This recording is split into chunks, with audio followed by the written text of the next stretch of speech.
All right. Good afternoon, everyone. Welcome to the Sicstringcanvas podcast. I'm your host, Dan Chun. And today I am here with a wonderful guest, a wonderful, lovely Estyr, Estyr Pois. Am I pronouncing that right? Yeah, you Or got it. Estyr, welcome to the show. Thanks so much. It's good to be here. Looking Yeah. forward to talking. I don't know if I told you this, but when I started this podcast about 6 months ago, I had a list of people that I've always wanted to interview, and you were up there. Because I don't know if you realize at this point or not, but I'm a huge fan of your music, and you're wincing. No, I'm really happy to hear that. I yeah. Sorry, go ahead. It's weird to think that I have a fan other than my dad. Oh, really? Oh my goodness.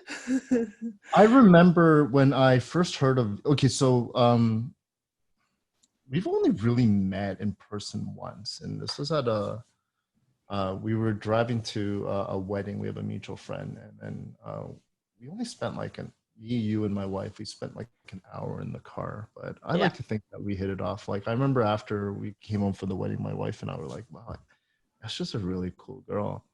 And I think at that point I had listened to, I oh no, I purchased your album not too long after that. Mm-hmm. Um, your EP, and I let my wife listen to it, and we were both like, wow, she's something special. And I at this point I had heard about your, so I heard your music as a solo artist, but I always like, our mutual friends have spoken about you, and it's like, yo, this is Estyr. She's part of this group called Tiger Balme. You really got to check them out. And after hearing your EP, I was like, I got to check out Tiger Balm. And there's more to it than that, but I don't want to take over this conversation so much. Like, that's just my summary of you. Do you have anything to say about that? That's awesome. I think when I was thinking about my work as a musician and my life and my future, I was like, either I can make art kind of like for a gallery, like where I put it up and people come and they admire it, Mm-hmm. and maybe no one comes, maybe someone comes. Or I can think about making art as speaking to a community and hearing back. And I think that like both approaches are true and valid, and you can't separate them. But in my mind, I was like, I would rather think about the second approach. And so that was a big part of the reason why I started Tiger Balm after releasing a solo project. I was like, at least we're talking to each other as a small community of women, of singers, songwriters, and musicians, and human beings. And then hopefully as time goes on, we can introduce more and more people into that circle. So when you tell me your journey into listening to my music and then wanting to chat more, like that really speaks to me and makes me feel like maybe I'm doing something right, because that's what I want. I wanna start or I want to make the community that's already there visible. And when I say community, I mean women of color, East Asians, first generation immigrants, second generation immigrants, people who feel like maybe they're in the overlap space of a Venn diagram of Mm-hmm. people who don't belong and people who belong, whatever that means. Um, somewhere between insider and outsider, that liminal space. And I feel like that's often the space that first gen Asian kids inhabit throughout their lives. At least that's been my experience. Yeah. I'm glad you brought that up, and just kind of in explaining your, I guess, your philosophical journey towards music and Tiger Balme, because you asked me before we started, like, what do I want to get out of this interview? And I think, um, selfishly speaking, I've always been intrigued by the fact that, like your group Tiger Balme, it's like a, I see it's like a powerhouse of like four women, right? And I was always wondering, was that intentional? That, I'm sorry, five. Wasn't it four at one point? It was four at one point. Yeah. Oh, you know what? No, no, no. Okay, you're right. I'm sorry. I apologize for that, It's because all no, good. I did see you. Like, we went to come see you. We went to see you live, Yeah. and I do remember. Oh, there was a five. There were five members, but I remember the first time, like going back to when I first heard about you, I saw Tiger Balme's picture, and there was four. Mm-hmm. So I Mm-hmm. still have that in my mind. So I apologize for that. It's all Five good. people.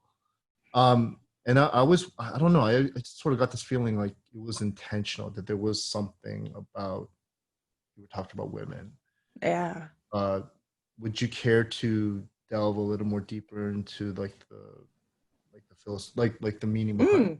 your intention? I'd love to hear about that. Yeah, I feel like there have been a lot of conversations around gender lately, Mm-hmm. really good conversations. And although gender and ethnicity are social constructs, like they don't really exist in the way that we define them Mm-hmm. all the time. Sometimes it makes sense to create an affinity group of people who are less represented. And so in my mind, it started with me and Jess, the bass player, and we collaborated with Jess's sister. We have a Finnish connection. Our moms taught Finnish school together, which is like the most obscure Toronto thing you could ever do. But as we were practicing for a gig together, I thought, wow, the way that women share stories in the music community, in my experience, is very different than the way that uh, men share their stories in the music space. When was this? When was this? Like when you first started? Like, This was probably like maybe like 3 years ago. Maybe 3 years ago. really? Okay. Mm-hmm. Maybe, yeah. So that was like just a baby little root poking out of the earth. But yeah, I feel like women tend to assume that their stories are not worth telling. Immigrant kids who grow up in the suburbs assume that their stories aren't interesting. Mm. And they opt out of telling their stories because they think that they're not interesting to other people. And so, like, all the things I think that make us interesting, like for me growing up in North York and then growing up in a very boring suburb, I think those are the things that actually make me interesting and make me who I am. Because in my mind, I was like, oh, going to Kanji Queen or Kanji Time or any of the kanji franchises, everyone does that. Hanji Wong. Oh, Kanji Wong's the OG. Driving along the 404 all the time, everyone does that. Commuting to school on the Viva, everyone does that. And then as you get out into the world, realizing like, no, this is actually like a very specific experience. And that's actually a character arc that I saw mirrored in Lady Bird, the film by Greta Gerwig, Yes. where Lady Bird starts at the beginning of the story thinking that story and the substance of life are happening elsewhere. And then as her story progresses throughout that film, she starts to see that story and history and events worth telling are all around her and in her. And so I think I started a community of women because I just noticed that women tend to take a backseat in group conversations. Now, that's not universally true at all, Mhm. but it is true for some women. And so I thought, what would it look like if you took a lot of people who tend to not be very showy or pushy with their stories, which I think is great. But what if we found people who were different in temperament and we put them into a room and we took a more democratic approach to making a music community rather than starting with, I don't know, a genre or starting with like one musical influence. And it was just kind of a happy accident. Like, yeah, yeah. So was Lady Bird the film that really empowered you, motivated you to kind of establish some sort of voice, or who was it that really influenced you? Not necessarily musical, but is it in terms of, because I think it's one thing to, because I know, I've always had like beliefs, and I still have yeah, like, yeah, beliefs, but at least I'm speaking for myself. Something really has to push me when I say, okay, I feel like I'm able to do something, I can make a difference. Some people might do it out of frustration. It was like, well, I don't Mm-hmm. know, like, oh, like I have no other choice. Mm. Was there someone or that really inspired you to just kind of go with your dream, and also finding, in your case, band members who share that passion is not an easy thing to do. Mm. Mm.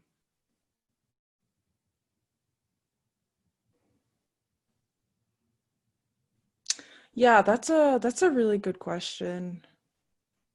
And I'm very bad at tracing back the origins of things. As I'm thinking about your question, I'm wondering if maybe my observation of the queer community mobilizing in Toronto was a bigger inspiration, Hmm. because I saw this community that had been pushed to the margins of many spaces, Mm. celebrating their otherness and actually creating culture out of that space. And then other people finally cluing in and being like, oh, this community and its cultural production has value. Mm. I wonder if that was something that I absorbed on more of a subconscious level. Um, and then I was like, oh, I should take the things about me that maybe have excluded me from some spaces and actually capitalize on those things. And now that I'm thinking about it, I think that my experience as a multiracial person has also informed me, because being a multiracial person, you might think, oh, that affords you access to a lot of spaces. And in a way, it can, Mhm. but limited access. So just as much as you have access to several communities, in my experience, you're also limited in all of those communities. Mm. And the culture, at least mainstream Canadian culture, uses your multiracial status to both fetishize you, exhibit you, and exclude you. So I've had a lot of advantages from being multiracial. One really clear example is that right now there's a demand for people who look like me in e-commerce modeling. And so Mm. I'm really, really blessed. Like, I can make a part-time income modeling online for like brands that sell online. And that like really feels good, because I didn't see myself in catalogs when I was a kid. Um, but there's definitely a tension as a multiracial person where there are advantages and there are disadvantages to a physical appearance thing. And I think that's very similar to being a woman. Mm. And you get this feeling that you're a player on an obstacle course and it's up to you to leverage your difference for your own gain, because the system won't default to rewarding you for that status. It might, but it might not. So I think being a multiracial person was kind of like a preliminary training ground for being a woman in music, because as you may or may not know, the music industry is super male dominated. Not universally, but very often, even the women that you might think of being well represented in the music industry are actually just the headpiece of an organization of men shaping this idea of femininity. So a lot of the breakout pop artists who were women in the 90s and early aughts, they were representing branding completely influenced by the male gaze. So yeah, I think that those are two of the big foundational pieces that made me think about Tiger Balm. And then finally, I studied marketing, and I know that the market is oversaturated. Like, everyone's creating content, and that's incredible, but it's also really hard to break through. And so I thought, how can we set ourselves apart? And creating a collective of women seemed like a no-brainer at a certain point, um, both as a grand experiment, a community, and then also sharing with people what we were doing. Because you look at us and you can kind of guess. Do you think, I know you were speaking in terms of Tiger Mom, but do you think this also applies to you as a solo artist when you say that, you know, this all these things sort of does an impetus? And do you and I think it's really interesting what you said. You know, you said that the LGBT community sort of I can't remember exactly what you're saying, but they not latch, but they identify with like your music. Do you find that other minority groups are kind of um, you know they're seeing that as well? Do you, that your music is benefiting other minority groups, so not just women, but other like yeah, like you were saying the queer community, the is it BIPOC? Is that the proper term? Yeah, because I think in a way it's like it's I think it's great that there is more of a demand, like you were saying, more of a movement, right? And you were saying that it's a double-edged sword, that there is a benefit for you being a multiracial person. And I'm thinking to myself, yeah, there are benefits, but and there's cons, but when you look back in time, it's much better now than it was before, right? Like you were saying, you grew up not even like seeing multi-racial women on magazine covers, right? Mm.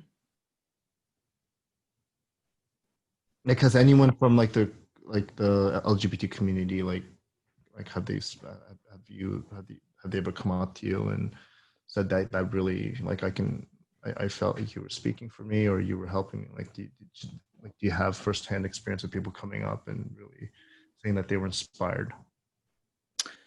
Well, first of all, I guess it's hard to tell who's queer and who's not, Yeah, because yeah. people don't. Yeah, but for sure. Mm. I think that, like, maybe what we're doing that a lot of other people are doing right now is we're owning the means of cultural production. Right. And so instead of just being the people who are on stage presenting the art, we're the people creating and producing the art, Mm. alongside our producer, Paul Chin. Mm. Um, and and our band partly also identifies as queer because we have several members. And so I feel like we are creating the soundtrack for just ourselves, and anyone who identifies with us just by sight or by their ears, it feels like, oh, I see what they're doing. They're taking control of their own story and they're telling their own story. And I don't know. Like, I think that different people come up to different band members to say things depending on who they're drawn to. I meant But any minority group. It could be any. Yeah. Like yeah, I was asking your experience. Like, oh, who's really? Has anyone come up to you and said, yeah, right. like, yeah, and it really, sometimes you have a fan that might come up and then say something that really touched me and that really motivates you to just keep on going. Right. Every artist. Mm. That's Yeah. I think that really it's the East Asian women who were either born or raised in Canada or the West or yeah. abroad.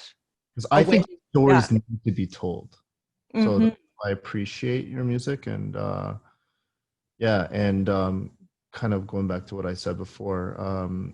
Shoot, when was that? When you had that show downtown? Was like not even a year ago? Maybe Yeah. Beginning of the year, I think. January 31st, January? Burdock. Yeah. Was that 2020? Yeah, this year this Oh my totally messed with our sense goodness. of Oh time. shoot, yeah. I love that show. With Hiroki? Yes. Mm. Um, I met. Do you want to give quickly? Do you want to give your bandmates a shout out? Like just to mention who's in Tiger Balm. I met Anda. She's Yes. great. And And then what a gem. Harp Angel, she's dropping her debut EP this week. So here you go. by the time this podcast comes out, it'll have been a few months. But it's coming out this week, last week of September. Then we have Yang Okay. Chen on the drums, Danielle Sum on the marimba or vibraphone, depending on context, and Yes, Jessica Godfrey on the bass. Yeah. on the bass. Hmm. Sorry, who's the newest member? The one that The newest member is Yang Chen, the drummer. okay. And Okay. we had our eye on her for a long time, but she was studying music in New York City. So we had to wait for her to come back north. You ladies sound great live. Thank you so much. I when I saw the tickets, I said to my wife, "Oh, Esther's playing in Toronto. Let's go." This is obviously prior. This is pre-COVID, right? And in retrospect, I'm glad I went because Yeah. about Yeah. that. And then we brought our housemate and a few of our other friends. They heard about Tiger Balm, and so Mm-hmm. we yeah, I remember we drove to our friend's place downtown. And then we went to the venue you were playing at, and I'm like, okay, I've heard her studio work. I'm pretty sure her I said Tiger. I said Estyr because I said like I've never heard Tiger Balm, but Esther's really good. Like even with that, I'm like I kind of like get ready for a show. She's gonna be really good. Oh, that's I awesome. heard it, and then like they were all floored. You really yeah stole you guys all you ladies all stole the show. So You are the wind beneath my wings. Thank you so oh much. come Yeah. on, you gotta Oh, have I'm other serious. I yeah. love it. It's really encouraging. Yeah. So that's really I really appreciated. I'm really glad I went to that show. We And didn't know how the time was ticking. That was the your last show, live your show. show sold out. We Mm. couldn't get in. I don't know how. I can't remember how, but somehow initially we couldn't. But or maybe it wasn't completely sold out. But initially it was like yeah, it was a full house. Yeah, And and that was a small venue. The Burdock is a lovely gem in the city of Toronto that has the best sound people and live sound. So we love performing there.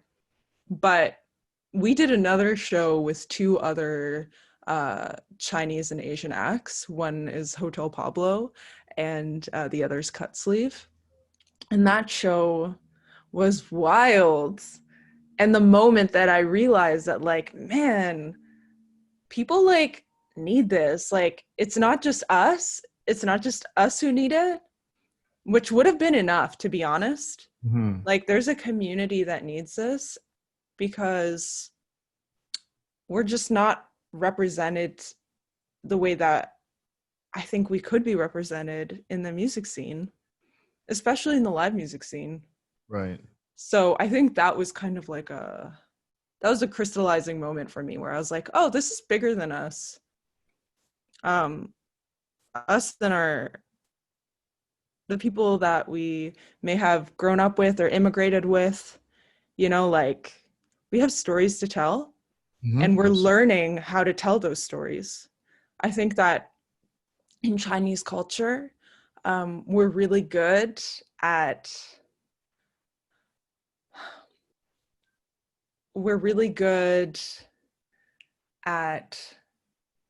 surviving in Canada, and thriving. But maybe our weaker point, and as a multiracial person, obviously I can't speak to the heart of Chinese culture, and my dad is Chinese by way of Singapore, so he's more Singaporean than he is Chinese. I feel like we're learning how to tell our stories and recognize our stories. You're talking about the next generation. Yeah. Because, and maybe that's just me projecting, because I feel like I'm learning how to recognize my own stories and tell my own stories. And then I turn to my friends and I say, is this something you have an easy time with? And they say, no, like we're learning too. And I'm like, okay, sick. Let's learn together, It's really, because I'm pretty much, I'm older than you. You're a couple days older. Yeah. But so like, my age, people my age, I think they're sort of in the in-between. Right. So I don't know, just for argument's sake, let's just say 50% of the people my age, around my age gap, they lean more towards just being more open and expressive. Others are still kind of in that. Some people are just kind of going back and forth. I think I sort of fall in there too. It's funny, I was just having a conversation about this with a friend of mine earlier, and just about maybe living in North America has something to do with it. But as you get older, or at least speaking for myself, as I get older, you're learning to be a little bit more expressive and honest. But for you to say that the younger, well, from your perspective, the younger Asian generation is more open to that is very encouraging, to say. So that's great to hear. Yeah, and I think what I'm learning is that we're not a monolith. And a lot of the things that are appealing to Tiger Balme, and by Tiger Balme, I mean the 5 of us individuals, are common threads that we're finding in our friends' lives who are maybe South Asian or Caribbean. And that's really cool too, because I think we're not a homogenous community. And sometimes growing up in Markham is more of a formative experience than being half white. Right. And our stories are pretty nuanced. So I think just that act of writing down your story and sharing it is really what I hope that we can share in a community. And no matter what we do, that community will never be homogenous. It shouldn't be, and it also can't be. Yeah. Estyr, when I have I don't know about you, but I'm having a really good time talking about this. And yeah, me too. Can we continue this conversation, take a really quick break? And when we come back, I'd like to share with the viewers your latest single, and we kind of talk about that. Sick. Sounds good. Awesome. Okay, so we will be right back. All right, cut.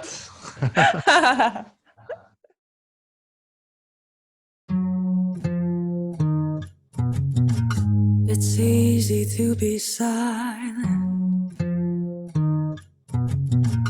easy to be sad. When fear wants me quiet, wanna forget who I descend or manifest. All I can do, all I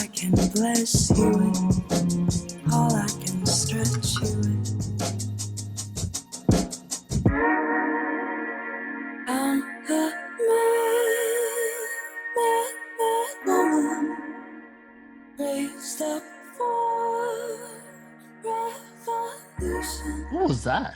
Hmm? Who was that singing? It was me. Oh, what was that? Can you tell us more about that track? Yeah, absolutely. I have a friend, his name's Levi. We met over Instagram, and he was working on this television pilot called Visible. And it's it's really about being a visible minority in the school system, specifically being in high school. And he was like, hey, I would love for you to write the soundtrack for the strong female lead. And I was like, sure, no problem. And he Nice. gave me the foundational beat for that song. And I Can you just, tell us the name of the track? it's called Mad Woman. Bad Woman. Yeah. There we go. Yeah, it's a great song. Thanks, man. Nice. Okay, so it was inspired by your friend Levi.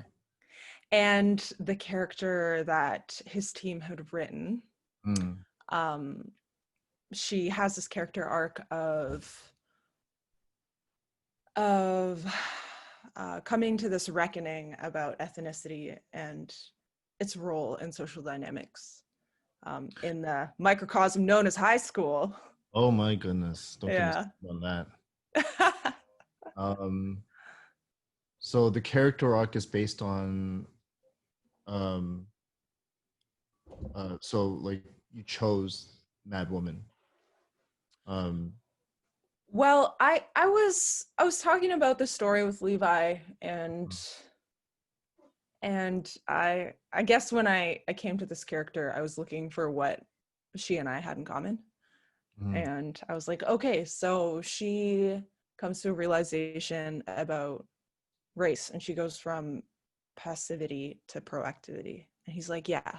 And I was like, easy peasy. Yeah. That's me in my 20s.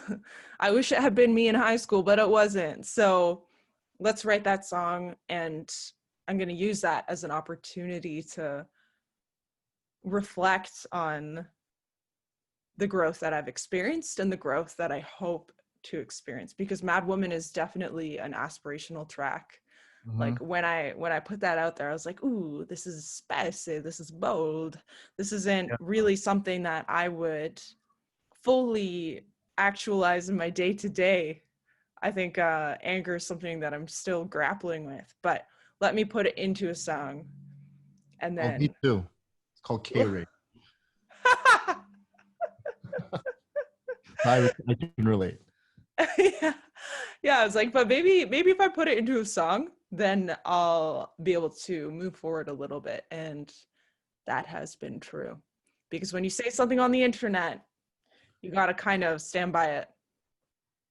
Unfortunately, when you, because I mean, obviously at least people can at least understand why people, I mean, in the context of what you're talking about, why Mm. people would be angry, some why, we have a mad woman, right? But unfortunately, when you kind of say I'm a mad woman, you know people kind of get turned off by that. So how Mm. did you deal with that? Like how did you make sure that your message was still heard loud and clear? Besides the fact that it's a a wonderful song, but like, did you have that? Was that a struggle, or was it like, how do you? Well, I think the delivery was really crucial.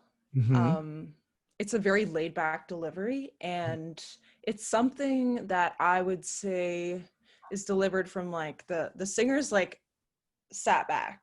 Mm-hmm. Like you can take it or leave it. You don't have to listen. You can skip the track. You don't have to pay attention at all. But from a posture of being relaxed and confident, here's the message. And it's in my lower register. It's a very chill track. And I also realized that, like, you know what, this isn't for everyone, and that's okay. This may just be for me. It may just be for women who are thinking for the first time, like, maybe anger is something that I've dismissed or suppressed. Mm-hmm. Maybe it's just for those people. And that's fine. I think in this market, you create your music hopefully for yourself first, and then a very specific person that you may want to speak to, and then beyond that, anything is a bonus. Yeah, I when I heard the song, I my personal take of it was like, you know, it is okay to be angry, right? At least for me, that's the way I kind of, because I'm not speaking for you, but I have like had anger issues, and Yeah, sometimes just don't kind of we like, all? sometimes, yeah, you look back like, why am I angry, right? Mm-hmm. And then at least for me, it was a lot of self-reflecting. Is it okay to be angry? Is it justifiable? But to know that, um, to know that you had written that song, for more or less that sort of purpose. It was like, oh, okay, so I'm not alone. We're Mm-hmm. all kind of dealing with this, and we're all, so yeah. I found it empowering. That's great. I Yeah, think what I've grown in understanding since I released the song is actually that, well, first of all, as I was writing the song, I was like, okay, mad isn't just okay. Like anger can be actively good. It can absolutely. be the thing that pushes us out of our comfort zone and into action in a situation that warrants it. But the evolution and understanding that I've had recently is that anger is not a problem in and of itself. It is always a reaction to something, like you said. And so ideally, we take our anger and we trace it back to the source. And we're like, what is this really about? Because I think that it is so easy to try and dismiss your anger because it's inconvenient most of the time. Absolutely. It's Yeah. it's incredibly exhausting to be angry, and I don't think it's sustainable to be angry for a long time. But it's not a comfortable, enjoyable emotion, except sometimes it can be. Yeah. But looking at the source of the anger, and so when you have an angry woman in your midst, I think it's very easy to say she is the problem. But do you look beyond her anger and look around and say, why is she angry? And how does this implicate or involve me? And I think that applies to a lot of situations beyond angry women. hmm Yeah. Yeah. I mean, as a man, I can totally relate to that too. I mean, um, like, I mean, even like, I don't have one, but I mean, I'm thinking even about talking to a therapist about it. I mean, like, Right. going back and just seeing the source, and even understanding that, you like you were saying, that this is, that it's okay to be like, it's okay to be angry. It's about how we channel it and how we, Right. yeah. So Right. yeah, It's a signal. exactly. And if you don't listen to it, you might be missing out. Mm, yeah, yeah. But Yeah. it's a great track. I really encourage people to Thanks. give it a Thanks, listen. Dan.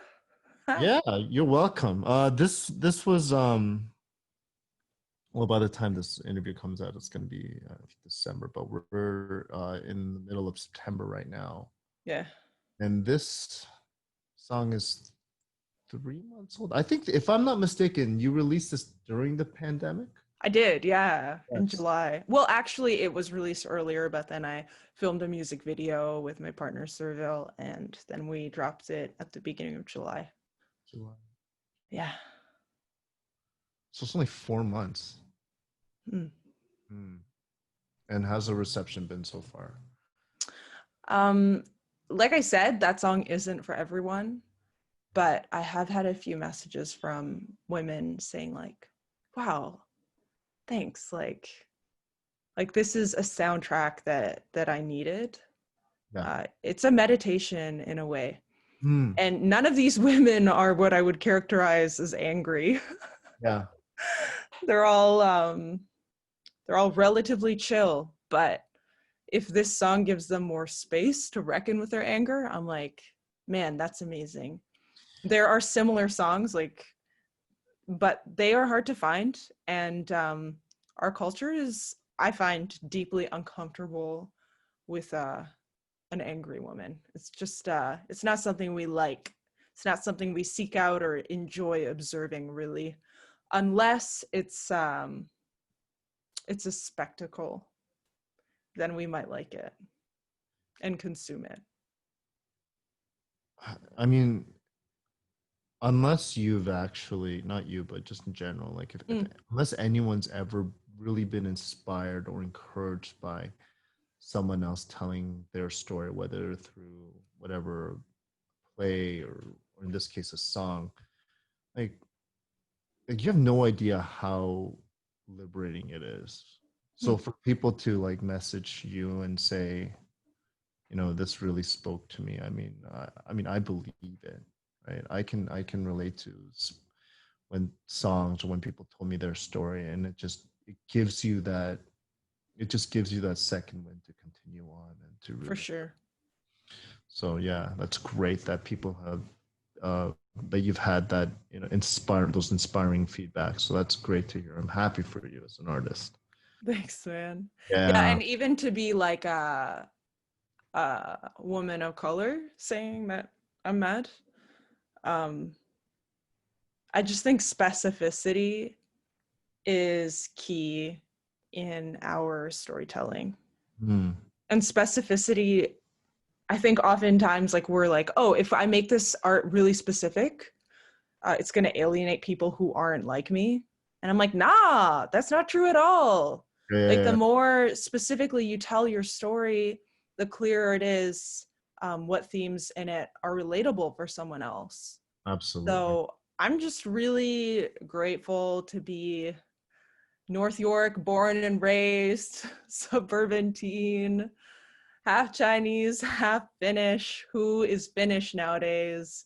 And not in Finland, not a lot of people. And telling this story, you know, like, yeah, we need more stories. I remember a few years ago, maybe 10 years ago, there was this really popular TED Talk, and it was about the danger of one story. And it was talking about how one story around poverty has motivated a lot of poor humanitarian action. And I love that idea. I'm like, yeah, one story is dangerous. We need to be telling a lot of different stories, because that's where the truth lies when we listen to a lot of voices. You never know what kind of impact your story might have. You might just kind of think. Yeah. And when I think about the people who inspire me greatly, very seldom do they look like me on the surface. Because when we look at our self-concept and the things that we consider like the true substance of who we are, I think those things often are surprising for other people, you know? Like one thing I really identified with growing up was like going to Walmart. It was almost like a ritual, like a second church. It's like you go to Walmart and no one looks at you like you don't belong there. It's a safe space. And yeah, Walmart has a lot of labor issues and things that I won't get into now with unions that are definitely questionable. But what I will say is that I felt safe going to Walmart growing up. And so even though I would identify as more progressive now, when I think about who I am, I'm like, I'm a kid who went to buy clothes at Walmart. And that feels like very part of my story. And that might not be what you pick out when you first look at me as like a music maker or person. So yeah, I love when people tell their stories, including all the weird, strange bits. I live for that stuff. Yeah, I had yeah, I think you hit, actually just give me 1 second. Yeah, I just want to make sure what the time is. Okay. Yeah. I think you hit the nail on the head when you say, like, you know, it was a safe space. Because when you were telling me about the story about your friend growing up in high school, it reminded me of my experience. Now, I went to high school. Half of my high school years were in North York, but the other half. No way, fellow North Yorker. I mean, I know you're there now, but. Yeah, I went to A.Y. Jackson. No way. Yeah, from grade 11 onwards, but before that, I grew up in Pickering. Whoa. Yeah, and for an Asian kid to grow up in Pickering in Mm, the early 90s. I mean, yeah. I I was the Asian population. I mean I kid, but like no, but No. I know what you mean. I know what you mean. literally in my high school, I went to Pine Ridge, and Yeah. we had 2,000 students when I was there. Hmm. I think we only had, including myself, 4 Asians. Wowza. Yeah, yeah. I looked in the yearbook, and it's only 4 of us. Wow. And it was not easy. It No, was not easy. no. Um, I a lot. Yeah, it was not easy, and I've had. I'll just say I've had my share of experiences there. Yeah. So yeah, I Yeah. can totally relate to that. Just having that safe space. Yeah. Mm. Wow. So you had actually the reverse journey as me because you moved from, well, similar. You moved from a predominantly white space to a very, I guess North York at that time would have had a lot of Chinese people already, right? Yeah. When I came here, it was the total opposite. Yeah. Yeah. Yeah. Yeah.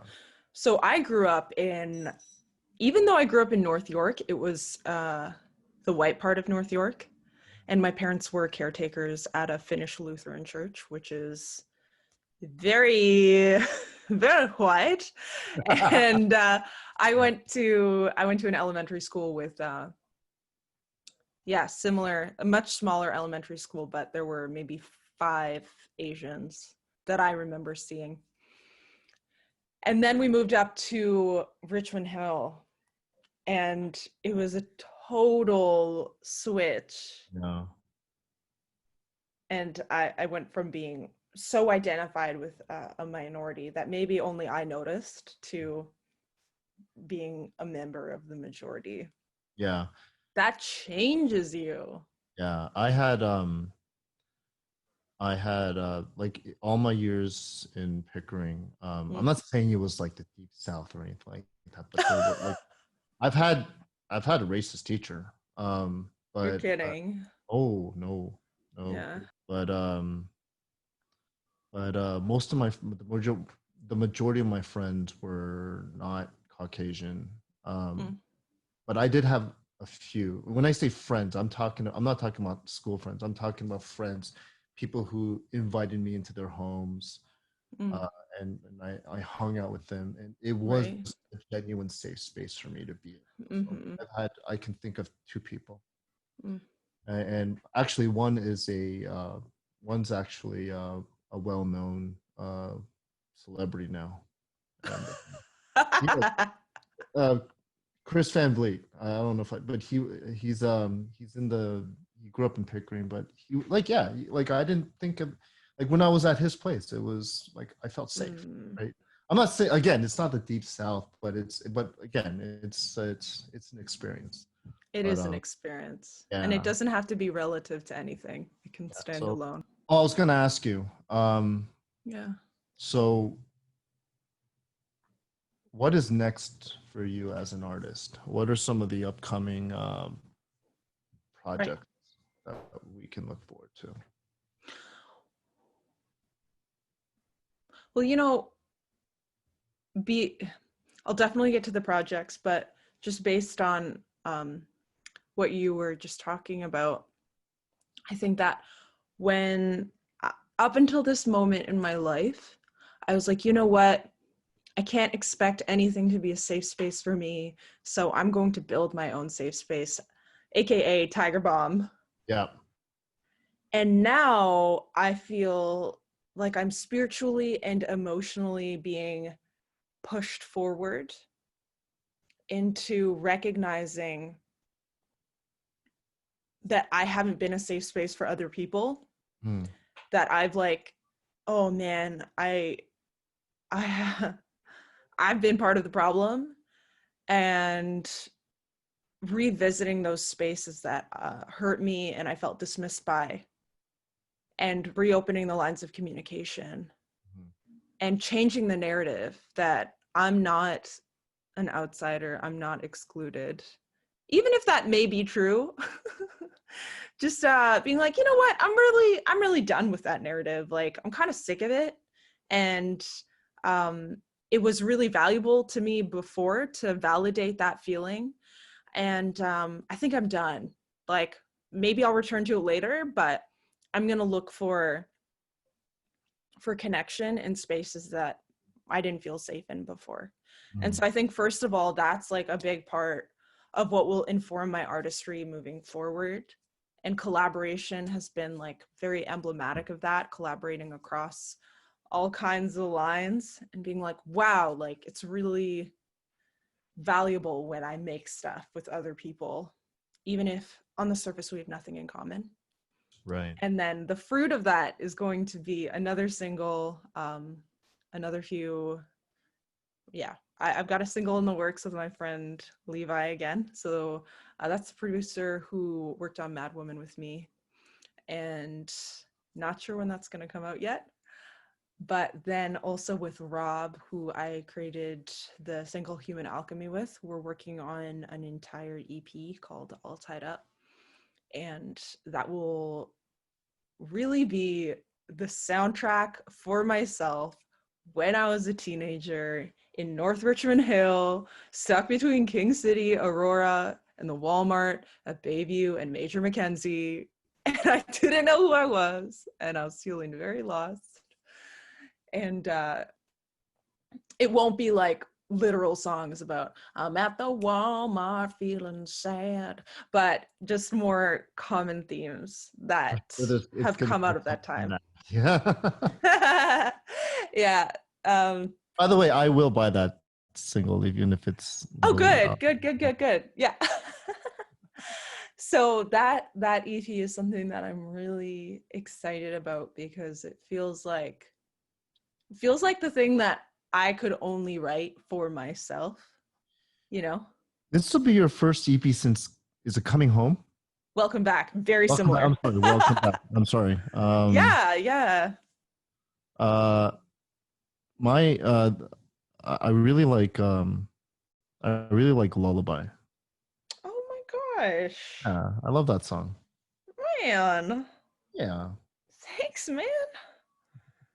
Wow. Yeah. So it'd be great when your new EP comes out. That'll be exciting. Oh, I forgot to ask you about so what's the can you explain to me Yeah. the color theme for Tiger Balm? It's white and red. Yeah. Usually I'm skeptical or I'm reticent to admit this, but I have a very like marketing-y brain. Okay. Or I don't even know if that's true, but there's part of my brain that's like, how can we get people's attention? Well, it's working. I noticed. I noticed that. But also, every time we were going to a gig, we were like, what do we wear? Because you want to wear something that's like kind of like fun. You don't want to just wear like whatevs. You want to show people that you tried. And it was just becoming too much of an energy suck. So I think together we were like, what if we just wore a color and then you could wear whatever you wanted? And then on the Black Friday sale at my favorite thrift store in Parkdale, I found these, I don't know if they're Chinese or Tibetan like dance uniforms. And it's like loose pants and like a jacket, and it had like embroidery in the back of a bird sitting on a branch. Yeah. I found like 7 of those, and they were $2.50 each. Huh. And I was like, hot diggity damn. And I gave them to my bandmates, and actually in our minds we were like, we're gonna get a drummer. And so we lovingly set aside one uniform for Young, and then we presented it to her when she joined the band, which was really special. It's one of the most adorable things I've ever heard. But I do think that the clothes we wear are really powerful, and when we wear different clothes, we can occupy different emotional states and identities. And to me, red is not a color I like to wear. But when I put on red and I step on stage, it gives me a little bit of a push, and I like. Yeah. So you don't like wearing red generally, but you feel that you feel something special when you do have when you're all wearing the same color scheme. Like there's a uniformity going on. I think there's a reason why sports teams wear the same colors.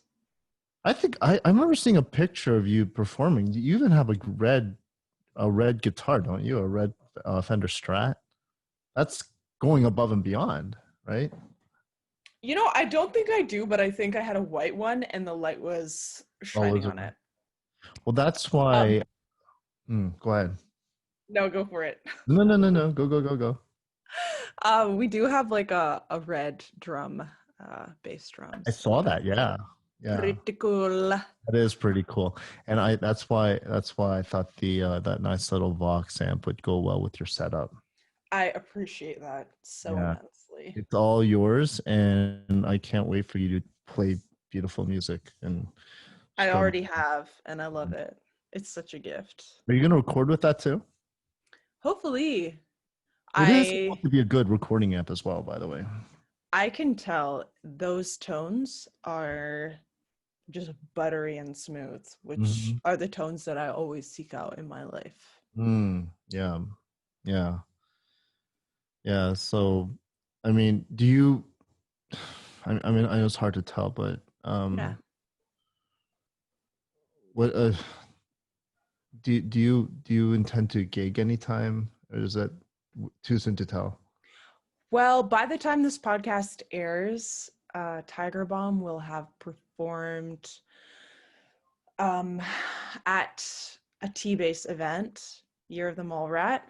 We're recording it this weekend, and then it'll go online. So it'll be a gig that anyone can access, which we're super, You're super doing a grateful live show for. this weekend. Yeah, but it's no audience. And so it's just being recorded, and then it'll be put online. Yeah. Oh, you know, I would have been there. I know you would have been there. Yeah. We can't even bring plus ones. They're being really cautious, and rightfully so. So your partner has to stay home. Actually, he might be the videographer. He is the Oh, videographer. So. okay. Well, okay. So he gets to see it. That's awesome. Yeah, he gets to be there. Is he in the arts as well? Yeah, actually, Serville is a filmmaker who focuses a lot on Filipino coming of age stories set in a Western context. And so we've really aligned on that vision. We're constantly looking for stories that haven't been told broadly. And so his feature film debut, which is called Altar Boy, centers on a teen named Daniel who's Filipino. A lot of the songs that I'm writing will also be used for that film. And Hey, let's plug that in too. huh? Let's plug that in too. Yeah. So that will be released probably in less than a year.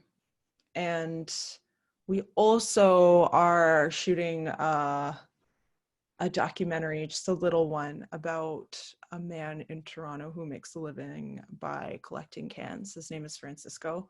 Mm-hmm. And he speaks 4 or 5 languages, and he knows everyone in the Art Gallery of Ontario area. And he's just amazing. So yeah, we love storytelling together, and it's great to work across mediums. It's a real pleasure. Yeah, I love storytelling. That's why I'm getting into screenwriting and acting a lot these days. Sick. Yeah. So there's something very therapeutic about that. I think it's so important as artists for just to really, just branch out there. If you're a musician, just try something else, right? You never know what kind of part of your creative brain that you're going to release, and it can lend it to a lot of other creative ideas in your main. That's true. Yeah, I've heard of creativity being defined as making surprising connections. and working across various disciplines enables you to make those connections. I can't remember where I heard that, but totally resonates with me. Yeah. So I'm trying to branch out to see what else I can get into. I mean, yeah, but I'm a bit of a late bloomer. You're I mean, Estyr, you're young, you're talented. I'm just buttering you up. No, but I'm serious. Seriously, like I meant what I said. I'm really glad that I finally got a chance to. Anytime, man. Anytime. I would love in the future that when you have more projects done, Let's do it. you can come back on and we can interview. You can just tell us more about your journey as an artist and share more stories. How does that sound? Sounds really good. And I'm really excited to see how you grow in your podcast story. Oh my goodness, thank you. We'll see really where this great. goes. I'm just glad that I just have a lot of my guests have been so supportive just by being on here and like yourself and just being generous with their time. And can I ask you a question on the air that I've been asking you many times? When can we expect a studio album from Tiger Balme? You know, that is the question of the hour. We were in the middle of recording when lockdown happened. Yeah. So we're reorienting our plan. Okay. About half of the studio recordings are locked down, maybe more. And Paul Chin has been chipping away at them, but we are now unexpectedly learning how to make a studio album in a pandemic. Mm-hmm. And we've never made an album to begin with as a group. So. Oh man, challenges. Yeah, we'll see. We'll see. Hopefully within a year. Okay. But no promises. If I had a better idea, I would tell you. Yeah. Yeah. It's just that's a question I've been asking ever since the concert. My goodness, I love just before we go, I can't stress how much I love the arrangement because when you think of a typical band, you have like whatever drummer, guitar player, keyboardist, or whatever. But I love your usual your different setup. I can't even remember the name of the instruments that your bandmates are playing, but vibraphone, harp. It goes so well, and like like you found your. I mean, I'm sure your band, the sound of your band will evolve, but I think it's safe to say that you have something established, especially the fact that you've only been together for a few years. Couple years, yeah. Yeah, thanks. That means a lot because I think we just put so many limitations on what can work all the time. And I love that we tried something totally at least for us unheard of, and then we got to figure out what that meant. We didn't have to follow a script. Right, exactly. And it sounded great. And your producer is really talented too. Yes. Paul Chin? Yes. Paul Chin is hot off the release of Full Spectrum, his first recording project in a few years, and it's really good. I highly recommend it. I'm not as good as I'm not that good with names for some reason when it comes to like song titles, but at the show he did a remix of one of your tracks. Was it called Saving Face? Yes, and that is online. Just that song. Yeah. That I thought that was a really cool remix. But at the same time, if it's a remix, I was like, what's the original sound like? What does it sound like? We'll see. You'll hear it on that album, I promise. All right. Okay. I won't belabor that. No, this is good. I'll put this podcast in the video chat. I mean, in the group chat when it comes out, and I'll be like, "Come on, y'all! Dan is hassling us." It's good to hear that someone was waiting for it. So Oh, seriously, yeah, no, I uh, am. So yeah, I could keep on going on, but I'm sure you have a lot on your plate. So I guess we'll end it here. But Estyr, thank you so much again for being on this show, and I do hope that you will come on again. thanks for having me. I'm sure we'll talk soon. Yes, we will. Okay, so everyone, that was Estyr. Check out her music on Spotify, Bandcamp, and check out Tiger Balme. And we look forward to the future. All right, see ya. I'm a mad woman, raised up for revolution. I'm a mad woman. Don't get left behind, get online. I'm done being silent, I'm done being sad. Don't need to be compliant, waiting to get space to speak given to me. You can test my capacity, but